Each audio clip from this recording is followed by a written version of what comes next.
The morning sun glared off the wet pavement as cars crawled down Chicago's South Loop. Everything looked ordinary until flashing red and blue lights cut through the traffic. Captain Naomi Cole, a poised black woman in her 50s wearing a pressed Navy uniform, slowed her black sedan and pulled over. Her jaw stayed calm, but her eyes tracked every move in the rearview mirror. Behind her, Officer Brad Harlan stepped from his cruiser, mid-30s, pale, with slicked back hair and a badge that gleamed like arrogance. Locals knew his name, and none of them smiled when they said it. He swaggered toward her window. License and registration. Naomi handed them over without a word. Your taillight's cracked. She looked in the mirror. It's not. Step out of the vehicle. She obeyed. Quiet, professional. Her hand brushed the inside of her coat, pressing a small button no one could see. A silent signal flashed miles away in Washington, D.C. Harlan circled her car, pretending to inspect it. When Naomi turned away, he slipped a tiny bag of white powder beneath her driver's seat. He smirked. Well, well, look what we've got here. Naomi's tone didn't change. That isn't mine. Tell it to the judge, Harlan snapped, snapping handcuffs on her wrists. Pedestrians stopped. Phones came up. He pushed her into the back seat, unaware the moment was already streaming to the Pentagon. Inside the Defense Cyber Command Center, Colonel Maya Ruiz saw a red light blink on her secure monitor. Code Black from Captain Cole, she said. Everyone froze. Code Black was only used when a high-ranking officer was in danger and couldn't speak freely. Trace the signal, Ruiz ordered.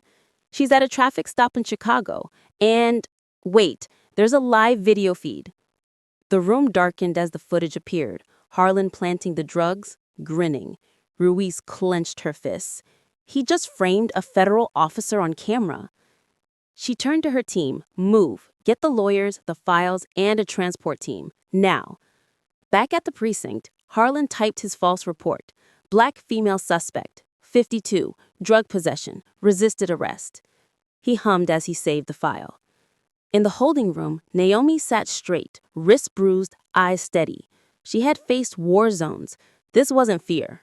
This was patience. The hidden mic on her collar kept recording every sound. Minutes later, the door opened. Harlan swaggered in, tossing a folder on the table. You're done, lady. Just sign the confession. Naomi met his eyes. You have no idea what you've done.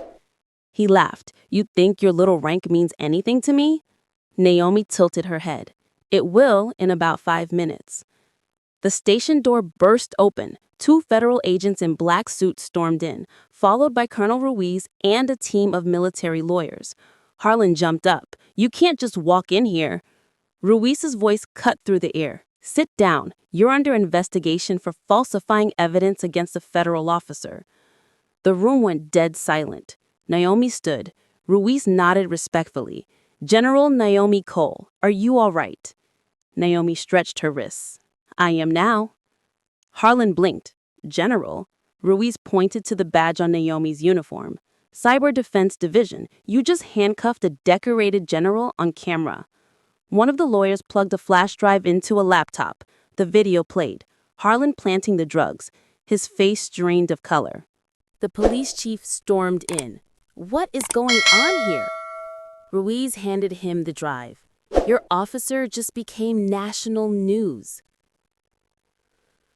Hours later, Harlan sat alone in an interrogation room, this time on the wrong side of the table. Outside, the chief whispered to Naomi. I'm so sorry, General. I never knew. You knew enough to hear rumors, she replied evenly. Now you have proof. The next day, the footage went viral. News anchors called it the video that broke Chicago. #Justice for Naomi trended worldwide. Protesters filled the streets. But Naomi wasn't satisfied with one arrest. She met with Ruiz at the Pentagon. If he did it to me, he's done it to others, she said.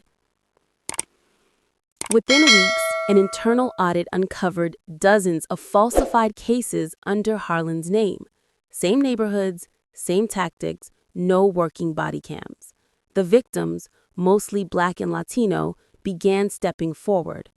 One young woman, Tiana Brooks, trembled as she approached Naomi at a community forum. "He arrested me when I was 17, she said, handing over old court papers. "Said I had drugs in my backpack.